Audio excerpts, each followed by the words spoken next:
চলো দেখে আসি ঘরে কি হচ্ছে। আর ঘরে যাব তার আগে একটু ঠাকুরকে দেখিয়ে নিই। ঘরে যাব অথচ আমার ঠাকুরকে দেখাবো না, সেটা তো হয় না। ও মাই গড, আই অ্যাম তো অবাক। এ কি দেখছি আমি? আমার পতিদেবতার পুত্র বসে গেছে পিঠে করতে। যাই হোক না হোক, আমার পতিদেবতা কিন্তু রান্নায় এক্সপার্ট। শুধু রান্নায় এক্সপার্ট বলে ছোট করবো কেন? আমার পতিদেবতা কিন্তু সমস্ত কাজে এক্সপার্ট। শুধু একটাই কাজ পারে না, সেটা হলো ছেলে পটি করলে সেটা ধুতে পারে না। সেটাতে একটু ঘেন্না পায়, সে যাই হোক, সেটা অনেকেই পায়।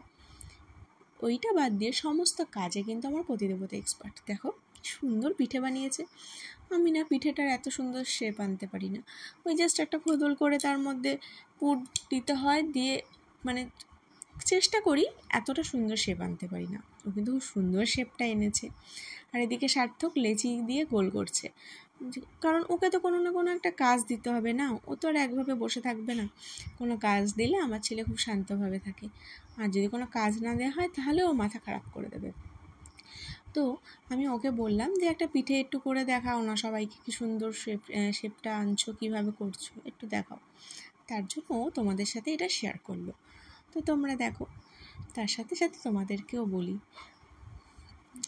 এই পিঠে মালপোয়া এই দুটোর মধ্যে কিন্তু আমার মালপোয়াটা খুব পছন্দের।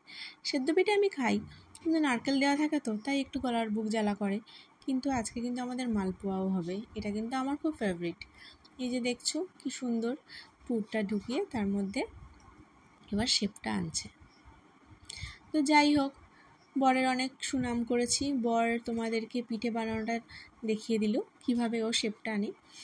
আমি পারি না বলে তো এমন কোনো কথা নেই যে আমার বন্ধুরা পারে না, আমি জানি বন্ধুরা পারে, তবে আমি সত্যিই এটা খুব একটা ভালো পারি না। যেটা বললাম, বরের সুনাম অনেক করেছি, আর করবো না বরের সুনাম। বরের সুনাম না বেশি করতে নেই, জানো তো, বরের সুনাম বেশি করলে বর একদম মাথায় উঠে নাচবে। তাই বরের সুনাম বেশি করতে নেই, একটু একটু সুনাম করতে হয়। আর একদম সুনাম না করলে পাত্তা দেবে না, তখন কোনো আবদার করলেও আবদার পূরণ করবে না। যাই হোক, অনেকক্ষণ ভিডিও করছি বলে বাই বাই করে দিল বাবা ছেলে দুজনেই। চলো আমিও বাই বাই করে দিচ্ছি, তাই টাটা।